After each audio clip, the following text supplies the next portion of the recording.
بسم الله الرحمن الرحيم. يا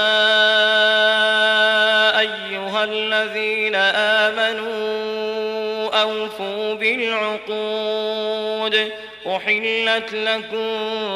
بهيمة الأنعام إلا ما يتلى عليكم غير محل الصيد وأنتم حرم إن الله يحكم ما يريد. يا أيها الذين آمنوا لا تحلوا شعائر الله ولا الشهر الحرام ولا الهدي ولا القلائد ولا آمين البيت الحرام يبتغون فضلا من ربهم ورضوانا وإذا حللتم فاصطادوا ولا يجرمنكم شنآن قوم أن صدوكم عن المسجد الحرام أن تعتدوا وتعاونوا على البر والتقوى ولا تعاونوا على الإثم والعدوان واتقوا الله إن الله شديد العقاب. حرمت عليكم الميتة والدم ولحم الخنزير وما أهل لغير الله به والمنخنقة والموقوذة والمتردية والنطيحة وما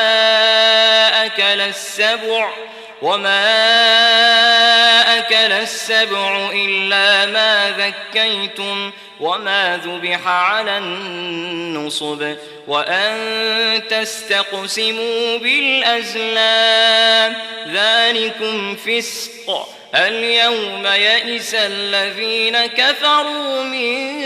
دينكم فلا تخشوهم واخشون اليوم أكملت لكم دينكم وأتممت عليكم نعمتي ورضيت لكم الإسلام دينا فمن اضطر في مخمصة غير متجانف لإثم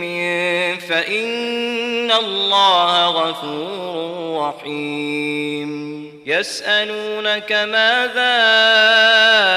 أحل لهم قل أحل لكم الطيبات وما علمتم من الجوارح مكلبين تعلمونهن مما علمكم الله فكلوا مما أمسكن عليكم واذكروا اسم الله عليه واتقوا الله إن الله سريع الحساب. اليوم أحل لكم الطيبات وطعام الذين أوتوا الكتاب حل لكم وطعامكم حل لهم والمحصنات من المؤمنات والمحصنات من الذين أوتوا الكتاب من قبلكم إذا آتيتموهن أجورهن محصنين غير مسافحين ولا متخذي أخدان ومن يكفر بالإيمان فقد حبط عمله وهو في الآخرة من الخاسرين. يا أيها الذين آمنوا إذا قمتم إلى الصلاة فاغسلوا وجوهكم وأيديكم إلى المرافق وامسحوا برؤوسكم وأرجلكم إلى الكعبين وإن كنتم جنبا فاطهروا وإن كنتم مرضى أو على سفر أو جاء أحد منكم من الغائط أو لامستم النساء فلم تجدوا ماء فتيمموا صعيدا طيبا فامسحوا بوجوهكم وأيديكم منه ما يريد الله ليجعل عليكم من حرج ولكن يريد ليطهركم وليتم نعمته عليكم لعلكم تشكرون واذكروا نعمة الله عليكم وميثاقه الذي واثقكم به إذ قلتم سمعنا وأطعنا واتقوا الله إن الله عليم بذات الصدور يا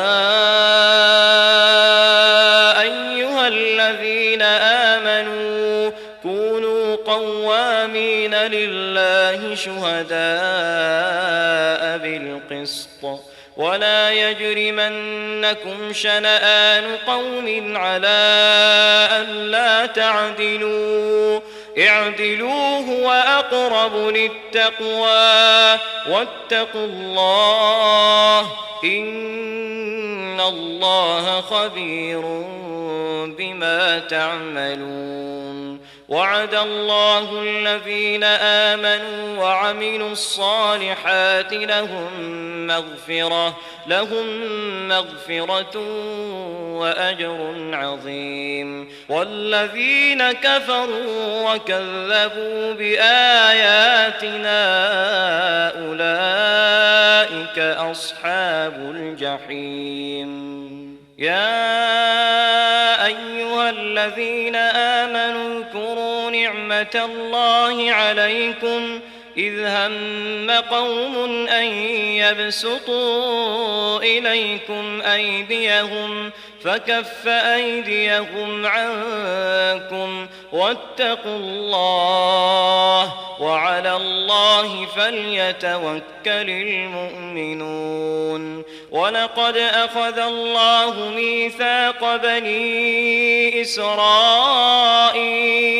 وبعثنا منهم 12 نقيبا وقال الله إني معكم لئن أقمتم الصلاة وآتيتم الزكاة وآمنتم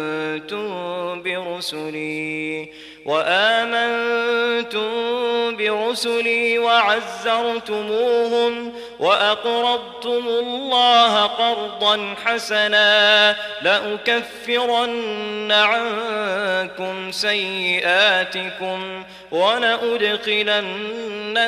جنات تجري من تحتها الأنهار فمن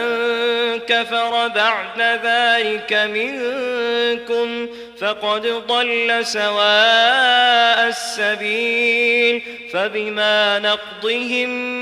ميثاقهم لعناهم وجعلنا قلوبهم قاسية يحرفون الكلم عن مواضعه ونسوا حظا مما ذكروا به ولا تزال تطلع على خائنة منهم إلا قليلا منهم فاعف عنهم واصفح إن الله يحب المحسنين ومن الذين قالوا إنا نصارى أخذنا ميثاقهم فنسوا حظا مما ذكروا به فأغرينا بينهم العداوة والبغضاء إلى يوم القيامة وسوف ينبئهم الله بما كانوا يصنعون. يا أهل الكتاب قد جاءكم رسولنا يبين لكم كثيرا مما كنتم تخفون من الكتاب ويعفو عن كثير. قد جاءكم من الله نور وكتاب مبين يهدي به الله من اتبع رضوانه سبل السلام ويخرجهم من الظلمات إلى النور بإذنه ويهديهم إلى صراط مستقيم. لقد كفر الذين قالوا إن الله هو المسيح ابن مريم قل فمن يملك من الله شيئا إن أراد أن يهلك المسيح ابن مريم وأمه ومن في الأرض جميعا ولله ملك السماوات والأرض وما بينهما يخلق ما يشاء والله على كل شيء قدير. وقالت اليهود والنصارى نحن أبناء الله وأحباؤه قل فلم يعذبكم بذنوبكم بل أنتم بشر ممن خلق يغفر لمن يشاء ويعذب من يشاء ولله ملك السماوات والأرض وما بينهما وإليه المصير. يا أهل الكتاب قد جاءكم رسولنا يبين لكم على فترة من الرسل أن تقولوا ما جاءنا من بشير ولا نذير فقد جاءكم بشير ونذير والله على كل شيء قدير. وإذ قال موسى لقومه يا قوم اذكروا نعمة الله عليكم إذ جعل فيكم أنبياء وجعلكم ملوكا وآتاكم ما لم يؤت أحدا من العالمين. يا قوم ادخلوا الأرض المقدسة التي كتب الله لكم ولا ترتدوا على أدباركم فتنقلبوا خاسرين. قالوا يا موسى إن فيها قوما جبارين وإنا لن ندخلها حتى يخرجوا منها فإن يخرجوا منها فإنا داخلون. قال رجلان من الذين يخافون أنعم الله عليهما ادخلوا عليهم الباب فإذا دخلتموه فإنكم غالبون وعلى الله فتوكلوا إن كنتم مؤمنين. قالوا يا موسى إنا لن ندخلها أبدا ما داموا فيها فاذهب أنت وربك فقاتلا إنا هاهنا قاعدون. قال رب إني لا أملك إلا نفسي وأخي فافرق بيننا وبين القوم الفاسقين قال فإنها محرمة عليهم 40 سنة يتيهون في الأرض فلا تأس على القوم الفاسقين واتل عليهم نبأ ابني آدم بالحق إذ قربا قربانا فتقبل من أحدهما ولم يتقبل من الآخر قال لأقتلنك قال إنما يتقبل الله من المتقين لئن بسطت إلي يدك لتقتلني ما أنا بباسط يدي إليك لأقتلك إني أخاف الله رب العالمين إني أريد أن تبوء بإثمي وإثمك فتكون من أصحاب النار وذلك جزاء الظالمين فطوعت له نفسه قتل أخيه فقتله فأصبح من الخاسرين فبعث الله غرابا يبحث في الأرض ليريه كيف يواري سوءة أخيه قال يا ويلتى أعجزت أن أكون مثل هذا الغراب فأواري سوءة أخي فأصبح من النادمين من أجل ذلك كتبنا على بني إسرائيل أنه من قتل نفسا بغير نفس أو فساد في الأرض فكأنما قتل الناس جميعا ومن أحياها فكأنما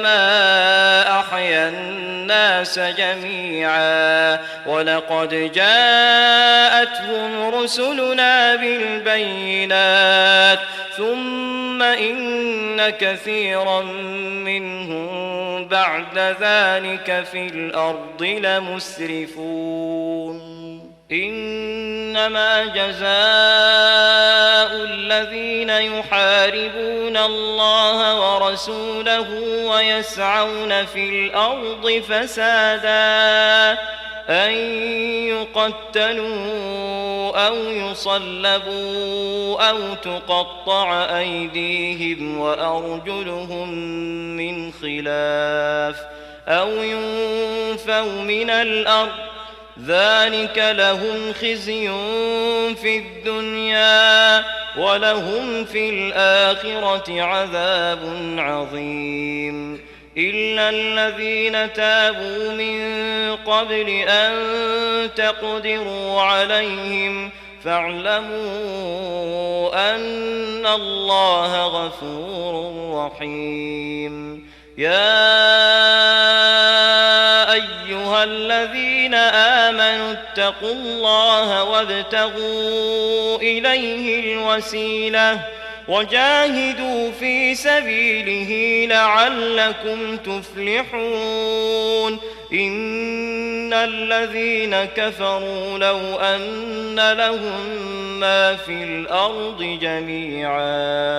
لو أن لهم ما في الأرض جميعا ومثله معه ليفتدوا به من عذاب يوم القيامة ما تقبل منهم ولهم عذاب أليم يريدون أن يخرجوا من النار وما هم بخارجين منها ولهم عذاب مقيم والسارق والسارقة فاقطعوا أيديهما جزاء بما كسبا نكالا من الله والله عزيز حكيم فمن تاب من بعد ظلمه وأصلح فإن الله يتوب عليه إن الله غفور رحيم ألم تعلم أن الله له ملك السماوات والأرض يعذب من يشاء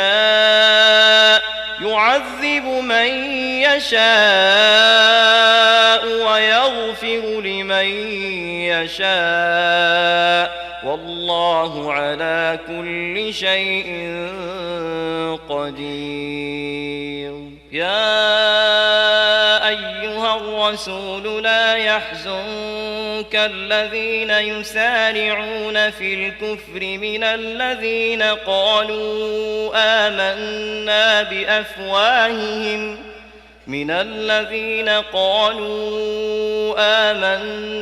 بأفواههم ولم تؤمن قلوبهم ومن الذين هادوا سماعون للكذب سماعون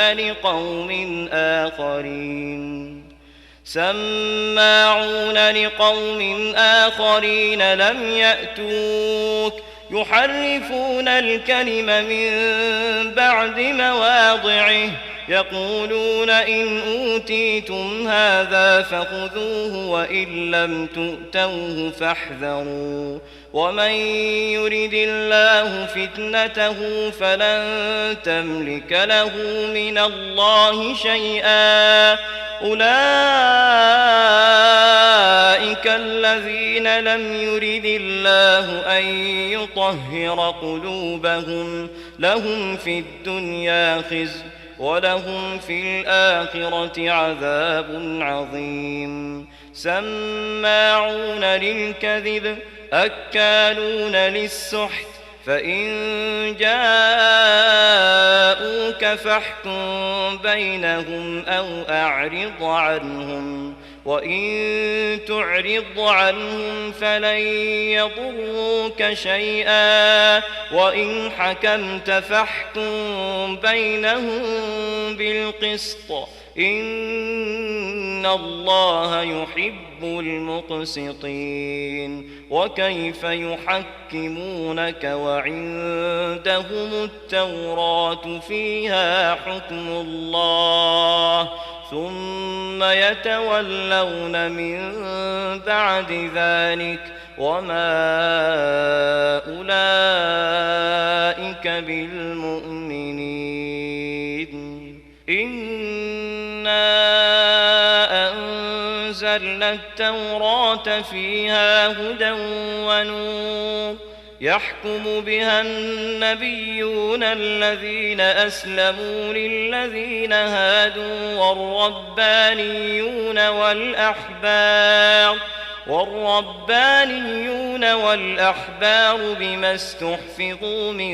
كتاب الله وكانوا عليه شهداء فلا تخشوا الناس واخشون ولا تشتروا بآياتي ثمنا قليلا ومن لم يحكم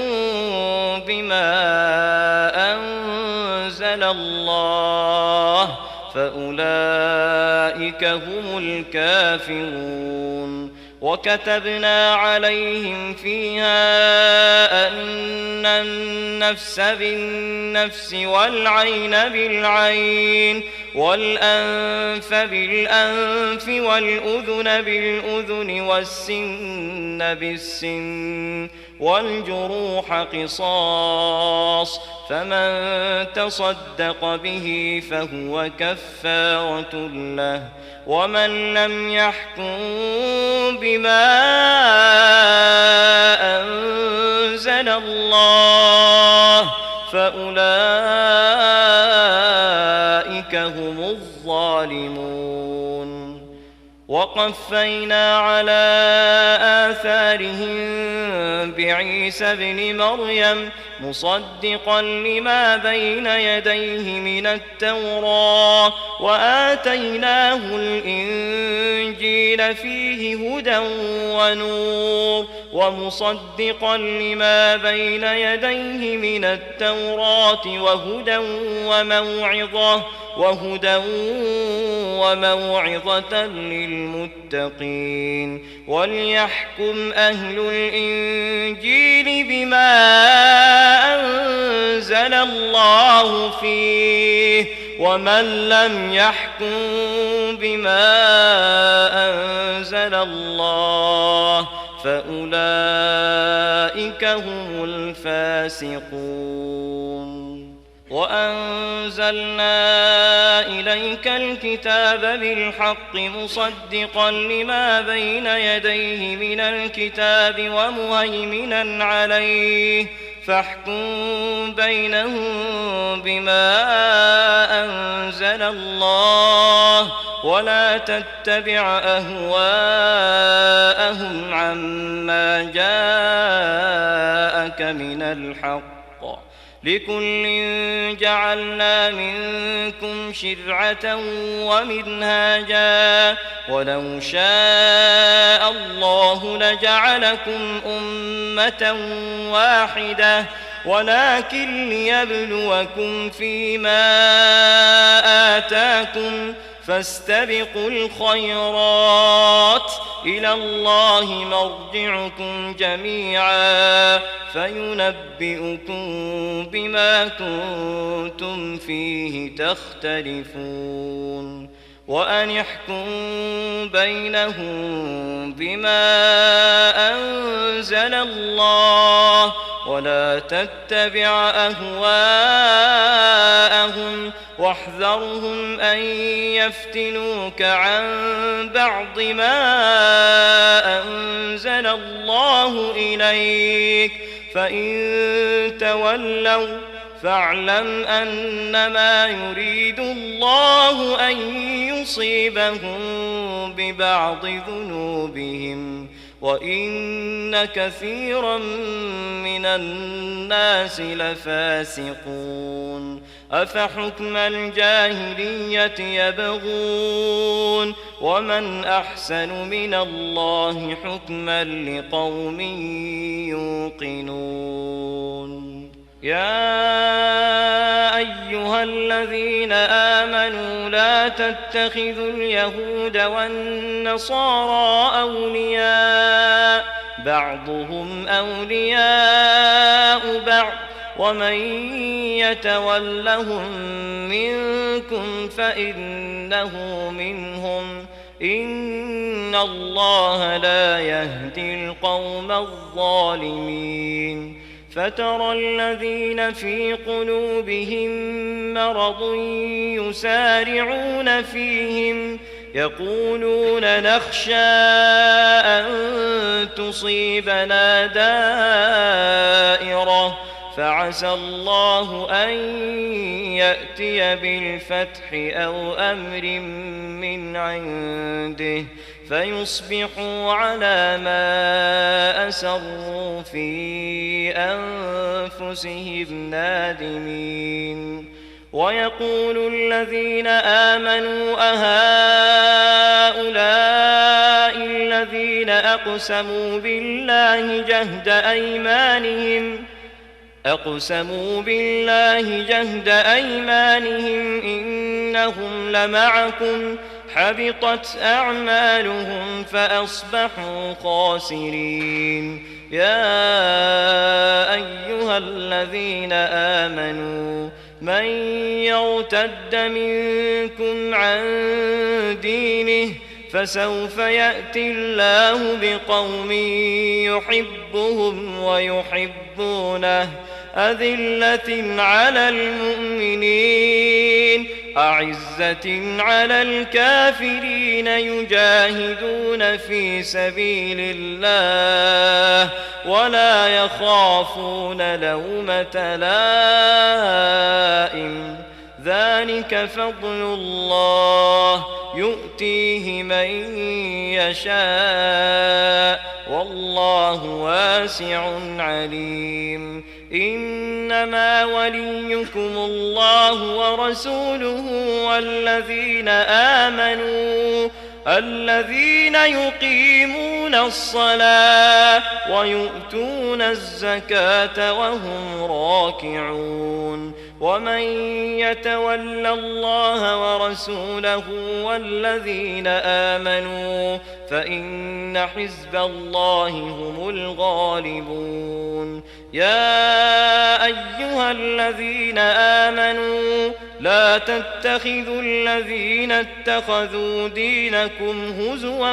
ولعبا من الذين أوتوا الكتاب من قبلكم والكفار أولياء واتقوا الله إن كنتم مؤمنين. وإذا ناديتم إلى الصلاة اتخذوها هزوا ولعبا ذلك بأنهم قوم لا يعقلون. قل يا أهل الكتاب هل تنقمون منا إلا أن آمنا بالله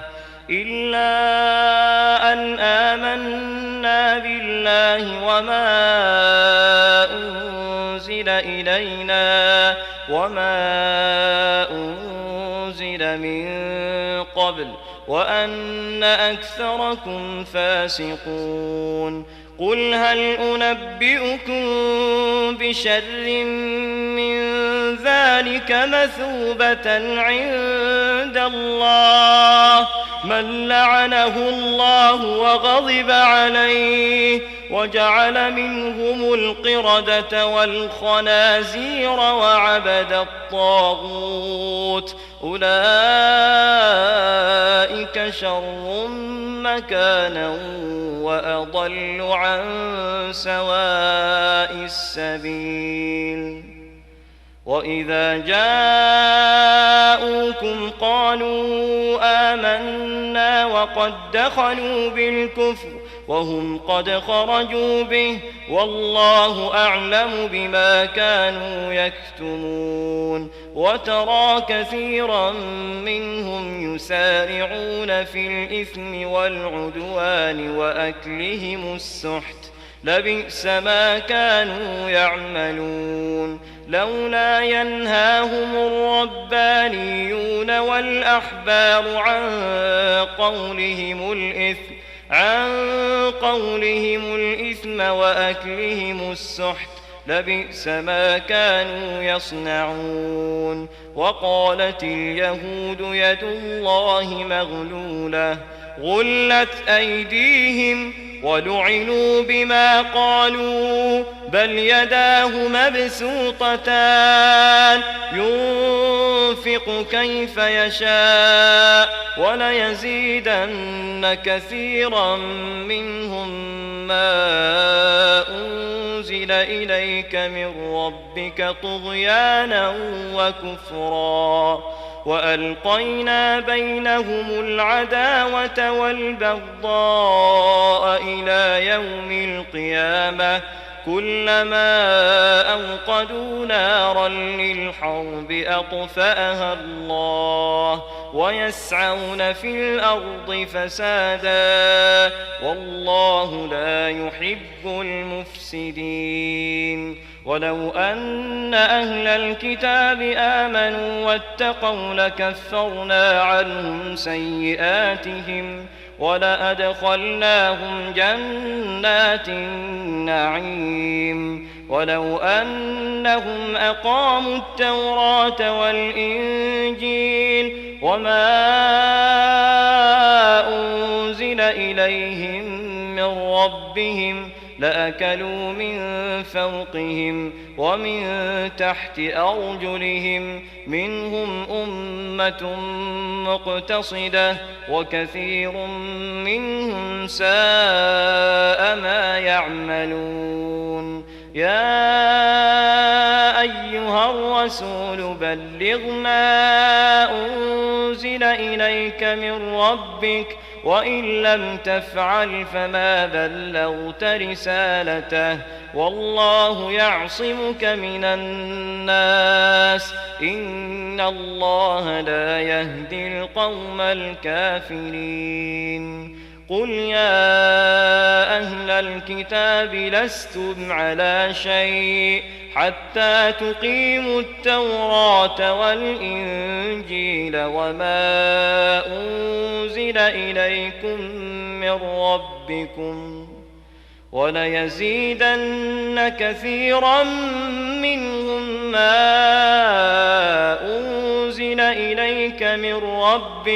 ما أنزل إليك من ربك طغيانا وكفرا فلا تأس على القوم الكافرين إن الذين آمنوا والذين هادوا والصابئون والنصارى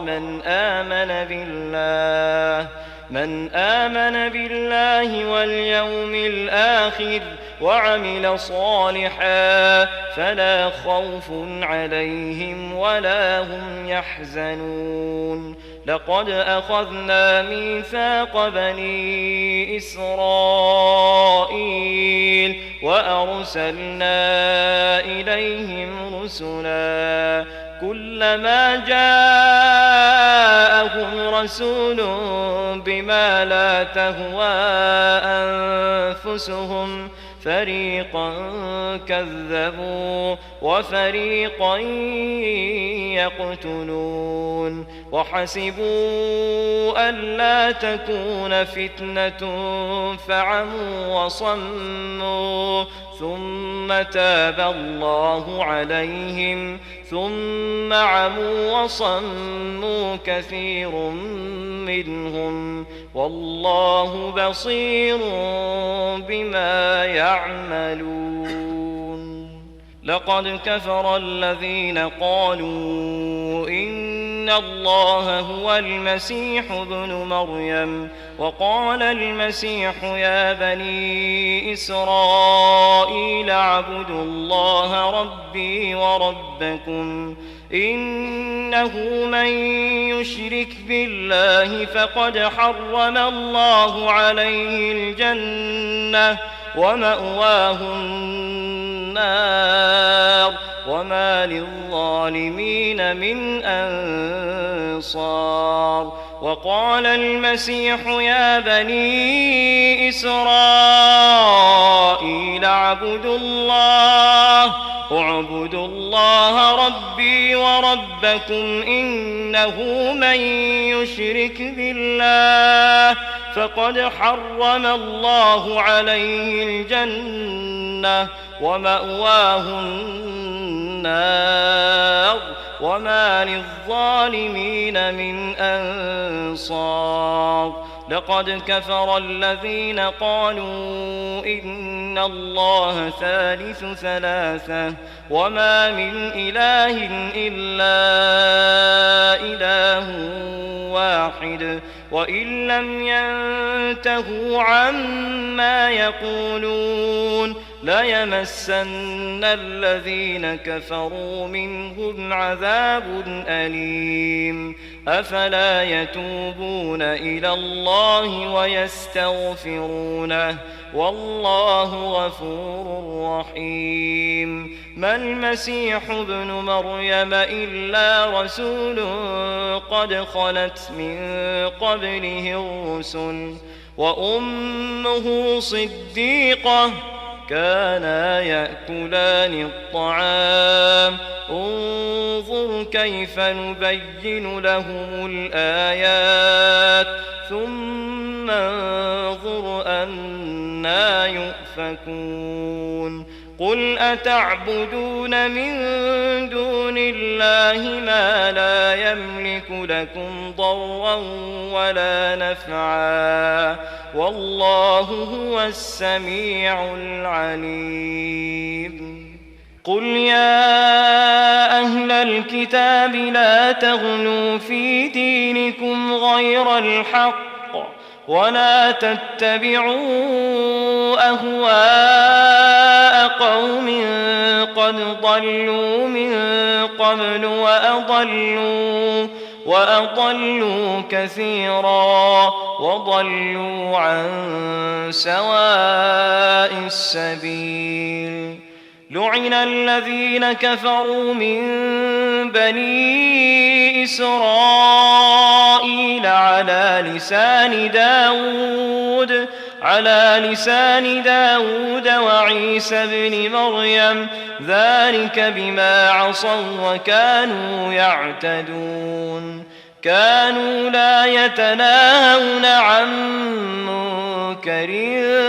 فعلوه لبئس ما كانوا يفعلون. ترى كثيرا منهم يتولون الذين كفروا لبئس ما قدمت لهم أنفسهم أن سخط الله عليهم وفي العذاب هم خالدون.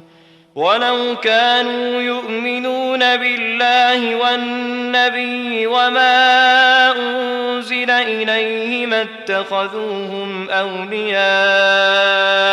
ولكن كثيرا منهم فاسقون. لتجدن أشد الناس عداوة للذين آمنوا اليهود والذين أشركوا ولتجدن أقربهم مودة للذين آمنوا الذين قالوا إنا نصارى ذلك بأن منهم قسيسين ورهبانا وأنهم لا يستكبرون. وإذا سمعوا ما أنزل إلى الرسول ترى أعينهم تفيض من الدمع مما عرفوا من الحق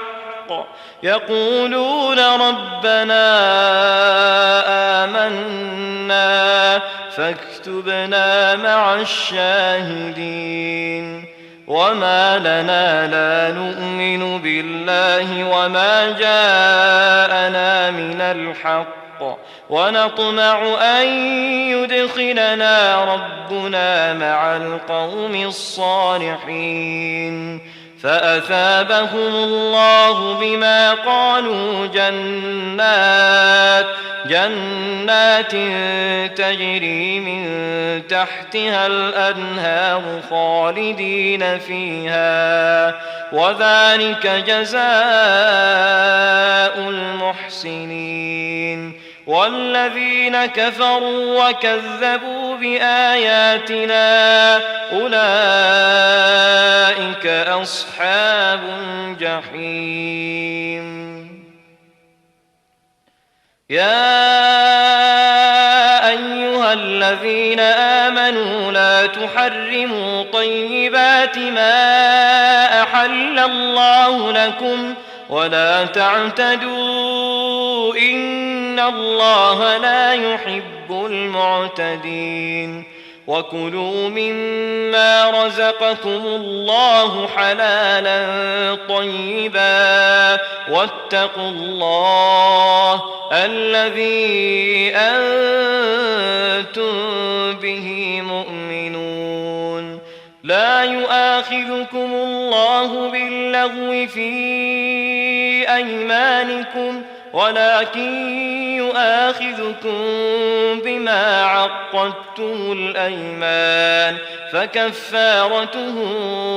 إطعام 10 مساكين من أوسط ما تطعمون أهليكم أو كسوتهم أو تحرير رقبة فمن لم يجد فصيام 3 أيام ذلك كفارة أيمانكم إذا حلفتم واحفظوا أيمانكم كذلك يبين الله لكم آياته لعلكم تشكرون. يا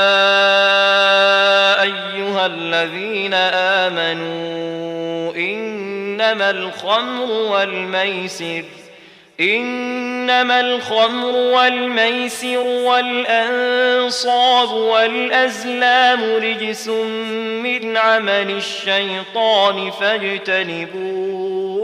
لعلكم تفلحون إنما يريد الشيطان أن يوقع بينكم العداوة والبغضاء في الخمر والميسر ويصدكم عن ذكر الله وعن الصلاة فهل أنتم منتهون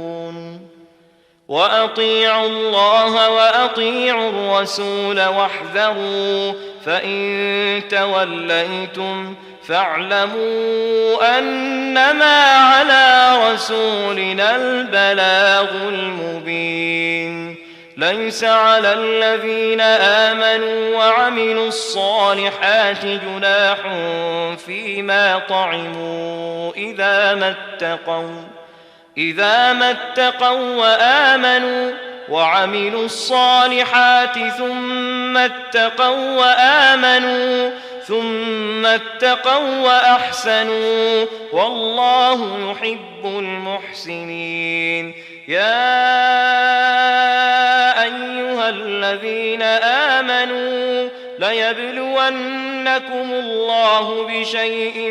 من الصيد تناله أيديكم ورماحكم ليعلم الله من يخافه بالغيب فمن اعتدى بعد ذلك فله عذاب أليم يا أيها الذين آمنوا لا تقتلوا الصيد وأنتم حرم ومن قتله منكم متعمدا فجزاء مثل ما قتل من النعم يحكم به ذوى عدل منكم هديا بالغ الكعبة أو كفارة طعام مساكين أو عدل ذلك صياما ليذوق وبال أمره عفى الله عما سلف ومن عاد فينتقم الله منه والله عزيز ذو انتقام أحل لكم صيد البحر وطعامه متاعا لكم وللسيارة وحرم عليكم صيد البر ما دمتم حرما واتقوا الله الذي إليه تحشرون جعل الله الكعبة البيت الحرام قياما للناس والشهر الحرام والهدي والقلائد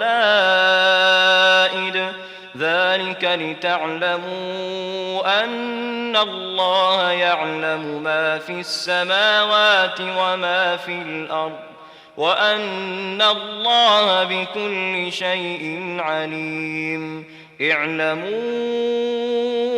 أن الله شديد العقاب وأن الله غفور رحيم ما على الرسول إلا البلاغ والله يعلم ما تبدون وما تكتمون قل لا يستوي الخبيث والطيب ولو أعجبك كثرة الخبيث فاتقوا الله يا أولي الألباب لعلكم تفلحون يا أيها الذين آمنوا لا تسألوا عن أشياء إن تبد لكم تسؤكم وإن تسألوا عنها حين ينزل القرآن تبد لكم عفى الله عنها والله غفور حليم. قد سألها قوم من قبلكم ثم أصبحوا بها كافرين. ما جعل الله من بحيرة ولا سائبة ولا وصيلة ولا حام ولكن الذين كفروا يفترون على الله الكذب وأكثرهم لا يعقلون. وإذا قيل لهم تعالوا إلى ما أنزل الله وإلى الرسول قالوا حسبنا ما وجدنا عليه آباءنا أولو كان آباؤهم لا يعلمون شيئا ولا يهتدون. يا أيها الذين آمنوا عليكم أنفسكم لا يضركم من ضل إذا اهتديتم إلى الله مرجعكم جميعا فينبئكم بما كنتم تعملون. يا أيها الذين آمنوا شهادة بينكم إذا حضر أحدكم الموت حين الوصية اثنان ذوى عدل منكم أو آخران من غيركم إن أنتم ضربتم في الأرض فأصابتكم مصيبة الموت تحبسونهما من بعد الصلاة فيقسمان بالله إن ارتبتم لا نشتري به ثمنا ولو كان ذا قربى ولا نكتم شهادة الله إنا إذا لمن الآثمين. فإن عثر على أنهما استحقا إثما فآخران يقومان مقامهما من الذين استحق عليهم الأوليان فيقسمان بالله لشهادتنا أحق من شهادتهما وما اعتدينا إنا إذا لمن الظالمين. ذلك أدنى أن يأتوا بالشهادة على وجهها أو يخافوا أن ترد أيمان بعد أيمانهم واتقوا الله واسمعوا والله لا يهدي القوم الفاسقين. يوم يجمع الله الرسل فيقول ماذا أجبتم قالوا لا علم لنا إنك أنت علام الغيوب. إذ قال الله يا عيسى ابن مريم اذكر نعمتي عليك وعلى والدتك إذ أيدتك بروح القدس تكلم الناس في المهد وكهلا وإذ علمتك الكتاب والحكمة والتوراة والإنجيل وإذ تخلق من الطين كهيئة الطير بإذني فتنفخ فيها فتكون طيرا بإذني وتبرئ الأكمه والأبرص بإذني وإذ تخرج الموتى بإذني وإذ كففت بني إسرائيل عنك إذ جئتهم بالبينات فقال الذين كفروا منهم إن هذا إلا سحر